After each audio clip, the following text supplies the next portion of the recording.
Bonsoir à toutes et à tous. Merci d'être en notre compagnie dans le programme du soir sur New World Info. Dans le décryptage de l'actualité, ce soir, nous parlerons de ces propos de l'OMS Europe le directeur de l'OMS Europe qui estime que le continent reste dans l'œil de cyclone dans le contexte de coronavirus. L'Europe, la région la plus touchée au monde, avec près d'1 million de cas, reste menacée par la pandémie, a déclaré jeudi le bureau régional européen de l'Organisation mondiale de la santé. Les prochaines semaines seront cruciales pour l'Europe. Ne vous y trompez pas, malgré ces temps printaniers, nous restons dans l'œil du cyclone, a affirmé le docteur David Kluge, directeur régional de l'OMS pour l'Europe, lors d'une conférence de presse. On va y voir plus clair avec notre éditorialiste Mamadou Diouf. Bonsoir Mamadou Diouf. Bonsoir Samuel. Qu'est-ce que traduisent ces propos alarmistes du directeur régional de l'OMS Europe? En fait, l'OMS est en train simplement de jouer son rôle habituel, j'allais dire de garant de la santé publique mondiale, puisque comme on le voit au niveau des pays européens, en Espagne, en Italie, en France, on se rend compte que petit à petit, le pic semble avoir été atteint puisque les nombres de décès diminuent. Et certains pays européens, d'ailleurs, ont commencé même à desserrer les taux. Certains ont commencé à laisser les plus petits retourner à l'école, etc.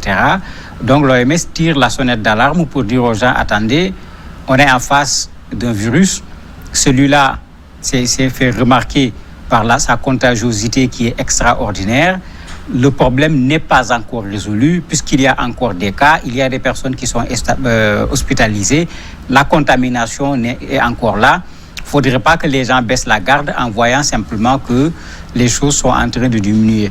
L'autre élément qui intéresse également l'OMS, c'est qu'aujourd'hui, ces pays sont en train de vivre une difficulté sur le plan économique parce que pratiquement tout est aux arrêts. Alors que tout le monde sait que dans ces pays, c'est l'économie qui passe devant. Raison pour laquelle, malgré les cris de certains pour qui il y a des enjeux colossaux dans cet arrêt de l'économie, l'OMS tire la sonnette d'alarme pour dire aux gens, attention, on est sur le bon chemin, mais on n'est pas encore au bout du tunnel. Il ne faut pas baisser la garde, il faut continuer à faire en sorte que la contamination diminue au maximum. Est-ce que ça veut dire que pour l'OMS, le fait qu'un certain nombre de pays commencent par desserrer les vis est prématuré?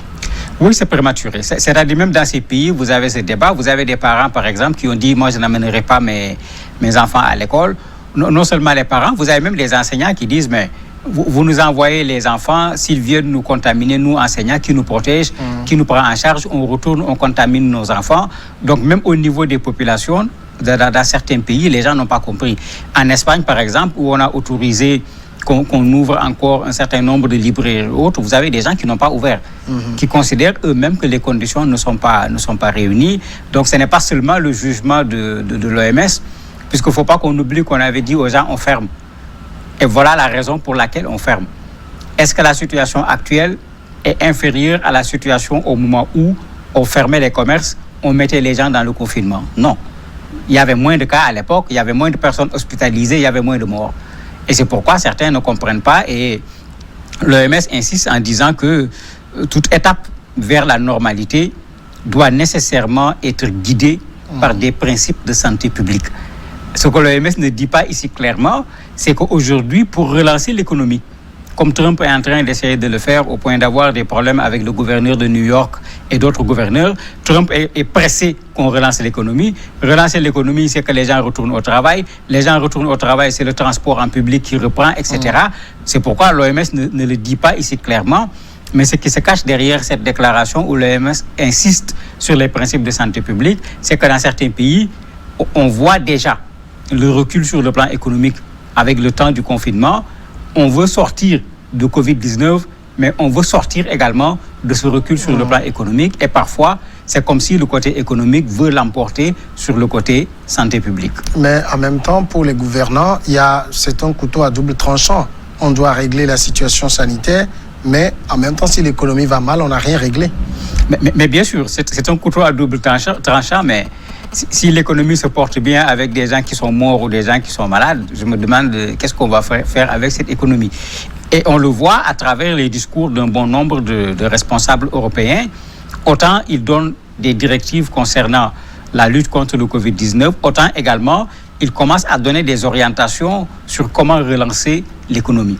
Moi, je trouve que la position de l'OMS est la position la plus juste, puisque si on essaye de relancer l'économie, et qu'en relançant l'économie, on relance à nouveau la contamination, on va retourner au confinement total.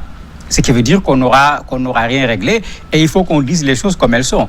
La grosse relance d'un point de vue économique concerne une minorité de personnes qui sont en train effectivement de perdre énormément dans le fait que l'économie est arrêtée. Les autres, c'est plutôt la difficulté d'avoir un salaire, de perdre un travail. Ça touche une personne et sa famille, mais ceux qui veulent réellement relancer l'économie, eux, n'ont pas de problème. C'est plutôt des enjeux de profit qui les amènent à vouloir faire des pressions pour qu'on relance également l'économie, alors que dans une bonne partie de ces pays, on le voit clairement, là où on en est aujourd'hui avec la contamination, avec des nombres de morts qui dépassent 500 par jour, bien que le chiffre a diminué, puisque l'Italie allait à un certain moment jusqu'à 1000 morts par jour. Ça fait certes 50% en moins, mais 500 morts par jour, on ne va pas le monnayer avec de la relance économique. Oui, mais alors ce que l'OMS est en train de dire, ça veut dire continuons le confinement, continuons l'isolement? Oui, l'OMS demande à ce qu'on continue et qu'en fait, qu'on relâche en fonction de la réalité de chacun des pays. L'OMS va plus loin même en disant qu'on fasse attention pour ce qui est de l'Union européenne, puisque ce texte-là concerne surtout l'Europe, qu'on fasse attention parce que ce qui se passe dans un pays doit intéresser l'autre pays.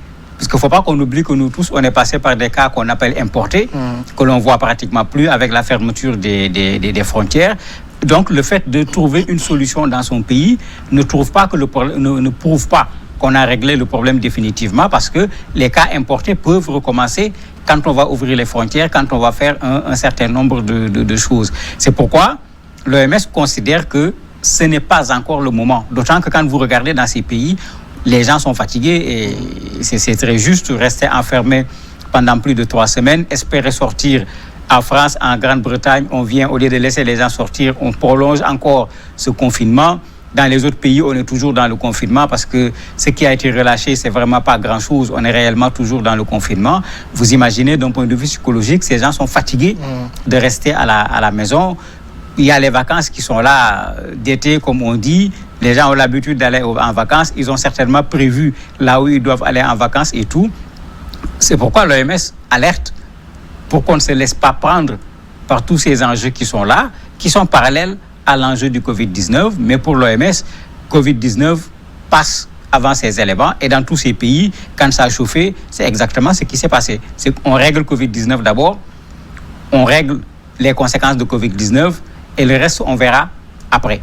L'OMS trouve que c'est trop tôt aujourd'hui pour mettre l'économie au devant. Oui, mais en même temps, on a beaucoup de pays européens qui ont tenté, par exemple, un confinement de 14 jours, projet à 21 jours. Après, on est passé à 1 mois. En France, on ira jusqu'au 11 mai. Ça va continuer jusqu'à quand? L'OMS ne dit pas combien de jours il faut encore maintenir la situation en l'état. Non, ce que l'OMS dit, c'est qu'il faut confiner jusqu'à ce qu'on soit sûr qu'on peut faire un certain nombre de choses. La première de ces choses, c'est de pouvoir identifier les cas. L'OMS a toujours dit qu'on teste au maximum. Parce qu'en identifiant les cas, en les isolant, en étant en mesure d'hospitaliser ceux qui sont malades, en étant en mesure également de tracer les contacts, en étant en mesure de mettre en quarantaine, on peut trouver une alternative à ce confinement qui concerne toute la population, parce qu'on ne sait pas le virus se trouve avec qui. Mais cette méthode également coûte énormément cher et personne n'était prêt, puisqu'il y avait des réactifs, il y avait des éléments pour faire les tests, mais il n'y en avait pas pour pouvoir faire les tests au plus grand nombre de personnes. Et vous avez certains pays qui l'ont utilisé, la Corée du Sud par exemple, qui n'a pas fait de confinement, mais ça a marché. Mais on a vu tester les gens dans la rue avec des hangars qu'on a déposés. Vous venez, vous arrêtez avec votre voiture, on fait le test. Ils l'ont fait à très grande échelle pour enlever de la population générale les personnes qui portent le virus. En ce moment, les personnes qui ne portent pas le virus peuvent continuer leurs activités. Aucun des pays européens ne l'a fait. L'Allemagne est allée un peu plus loin en testant pratiquement 500 000 personnes par semaine. Mais les autres pays n'ont pas suivi. Et c'est pourquoi l'OMS insiste, parce qu'il y a une alternative au confinement mais cette alternative a un coût sur le plan humain, sur le plan technique, et c'est comme si les autres pays n'ont pas tout ce qu'il faut pour pouvoir le faire, parce qu'il y a encore beaucoup de personnes dans les hôpitaux, et c'est les mêmes personnels de santé qu'on va devoir solliciter encore pour faire ce test-là à grande échelle. Alors, c'est peut-être bien beau pour l'OMS de mettre en garde, de dire attention, rien n'est encore acquis, mais on accuse également l'OMS de ne pas assez suffisamment travailler sur des solutions, sur des vaccins, sur un certain nombre de choses qui peuvent soulager la population. En fait, l'OMS y est. C'est qu'il faut pas qu'on confonde les rôles. L'OMS travaille toujours sur ce genre de questions. On a vu tout ce que l'OMS a fait sur Ebola, puisque Ebola concernait surtout le continent africain. Sans l'intervention de l'OMS, il faut se demander dans quoi les pays africains allaient se retrouver. Ici, on est plutôt dans l'espace européen où vous avez des laboratoires, vous avez des gens qui travaillent, vous avez l'OMS qui suit toute cette soixantaine de vaccins probables sur lesquels les gens sont en train de faire des recherches. Ces candidats vaccins, l'OMS suit pour savoir qu'est-ce que ça va pouvoir donner comme résultat. L'OMS est là intervenant comme un conseiller technique dans ce qui se passe au niveau d'un certain nombre de pays, mais en ayant également cette chose que les autres n'ont pas, un regard sur la santé publique à l'échelle mondiale. Parce que l'OMS ne s'intéresse pas seulement à la question européenne. À un certain moment, l'OMS avait tiré l'alarme, ça concernait l'Afrique. Cette fois, ils le font avec le continent européen. Ils l'avaient fait également avec les États-Unis quand le président Trump en particulier n'avait pas voulu écouter ce que ces spécialistes en la matière disaient. Et voilà aujourd'hui que c'est le président Trump qui fait le contraire, qui accuse l'OMS de n'avoir pas fait le travail qu'il devait faire, alors que pour ceux qui ont lu tout ce que l'OMS a publié, l'OMS avait averti tout le monde que le problème était en Chine, mais que c'était un risque à l'échelle mondiale. Combien de fois ils se sont réunis pour décider est-ce qu'on va dire pandémie ou pas en fonction de l'évolution de la contagion. Donc, pour moi, l'OMS est en train de jouer son rôle, mais l'OMS n'a pas ce pouvoir politique. L'OMS ne peut pas venir dans un pays et puis imposer aux gens un certain nombre de choses. Depuis fort longtemps, l'OMS avait dit la meilleure méthode, c'est le test à grande échelle. Mais l'OMS ne pouvait l'imposer à aucun pays. C'est pratiquement la Corée du Sud et l'Allemagne qui l'ont fait. Les autres pays ne l'ont pas fait et tout le monde voit aujourd'hui les conséquences. En tirant sur la sonnette d'alarme au niveau de l'Europe, est-ce que l'OMS espère réveiller les dirigeants sur la question? Mais bien sûr, puisque les dirigeants aujourd'hui sont acculés. Les gens se plaignent, ils veulent retrouver leur emploi. Les entreprises se plaignent, qu'est-ce qu'on fait? Si ça continue, ce n'est plus une affaire de salaire à payer ou autre, mais c'est l'entreprise carrément qui risque de ne plus pouvoir fonctionner. Et cette pression économique, l'OMS craint que les États finissent par céder à cette pression économique en laissant de côté ce qui doit guider aujourd'hui la sortie du confinement, c'est-à-dire ce qui nous avait amené au confinement, quelle est la situation par rapport au Covid-19. Et l'OMS sait que c'est extrêmement difficile également, puisque tout le monde sait que le Covid crée un désastre sur le plan sanitaire, mais le Covid crée également une catastrophe sur le plan de l'économie et des finances à l'échelle mondiale. Mais l'OMS, en tant que structure spécialisée sur les questions de la santé, insiste sur cet aspect de santé publique à l'échelle planétaire.